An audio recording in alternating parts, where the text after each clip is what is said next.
आज से प्राइवेट अस्पतालों में आयुष्मान कार्ड के जरिए इलाज बंद हो गया है, जिसका असर आम जनता पर देखने को मिल रहा है।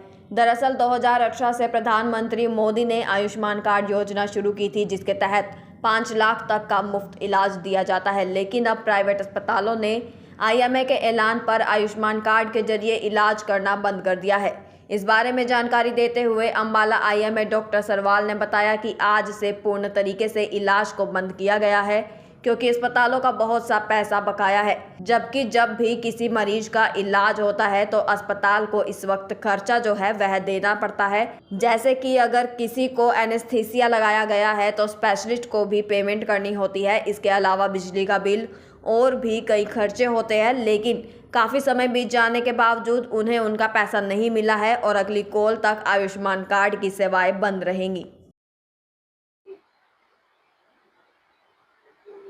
आज दिनांक 7 अगस्त से हमने आईएमए की कॉल जो हरियाणा की कल रात जूम मीटिंग पे भी उन्होंने पुष्टि की है और गवर्नमेंट को भी उन्होंने 28 जुलाई से नोटिस दे दिया था कि 7 अगस्त से सारे हरियाणा में प्राइवेट हॉस्पिटल्स आयुष्मान कार्ड के ऊपर किसी पेशेंट का ट्रीटमेंट नहीं करेंगे।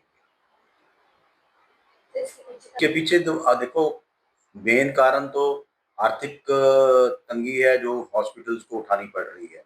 पिछले 6-6 महीने से 5 महीने 4 महीने से 4-5 महीने से मतलब कोई पेमेंट लोगों की फंसी पड़ी है गवर्नमेंट के पास। ठीक है, 5-10% पेमेंट कर देते हैं, 5-10% कर दी, तो ऐसे में हॉस्पिटल चलाना हॉस्पिटल ओनर्स के लिए बड़ा मुश्किल हो गया। जैसे कि कोई सर्जरी का पेशेंट है, उसमें एनेस्थिस्ट को पेमेंट करनी पड़ती है, मेडिसिन की पेमेंट करनी पड़ती है। जैसे कि ऑर्थो या कार्डियोलॉजी या यूरोलॉजी में इम्प्लांट्स की पेमेंट उसी टाइम करनी पड़ती है। क्यों? जो डीलर्स हैं वो ज़्यादा उधार करते नहीं हैं और ऐसे में स्टाफ की पेमेंट, बिजली का बिल, सारा कुछ हॉस्पिटल्स को चुकाना पड़ रहा है एट दिस स्पॉट।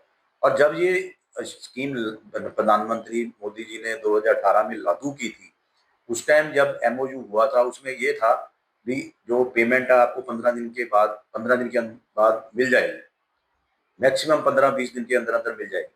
और अगर उसके नहीं मिलती तो उसके अंदर पिनल इंटरेस्ट का भी प्रावधान था।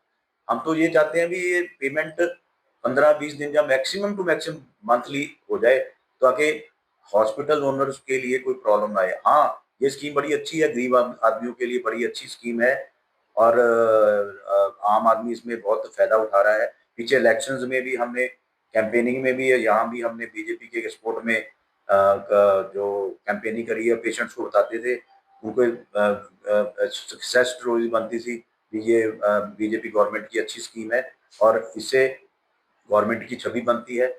अगर ये गवर्नमेंट ऐसे मतलब पैसे नहीं देगी डॉक्टरों को, तो इसलिए डॉक्टरों को या इसके अंदर काम करना बड़ा मुश्किल हो रहा है। जो रिलीज किया, जैसे कि अभी तक पिछले 4-5 महीने में हॉस्पिटल्स के 500 के करोड़ के करीब बकाया है और गवर्नमेंट ने 230 करोड़ रिलीज किया है और बाकी का जो 300 है वो कहाँ से आएगा अभी ये कुछ पता नहीं है।